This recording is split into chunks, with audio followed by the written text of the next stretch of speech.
Grand Old Partisan celebrates more than 16 decades of Republican heroes and heroics. Today, I highlight Republican respect for Judaism. This day of 1925, President Calvin Coolidge dedicated the Jewish Community Center in Washington, D.C. At the cornerstone laying ceremony, he said, quote, "The Jewish faith is predominantly the faith of liberty.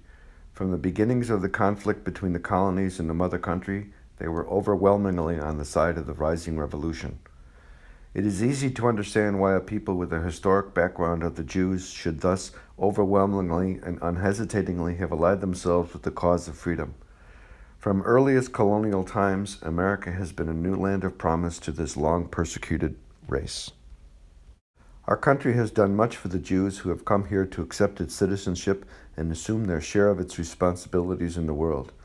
But I think the greatest thing it has done for them has been to receive them and treat them precisely as it has received and treated all others who have come to it. If our experiment in free institutions has proved anything, it is that the greatest privilege that can be conferred upon people in the mass is to free them from the demoralizing influence of privilege enjoyed by the few. This is proved by the experience here, not only of the Jews, but of all other racial and national elements that have entered into the making of this nation.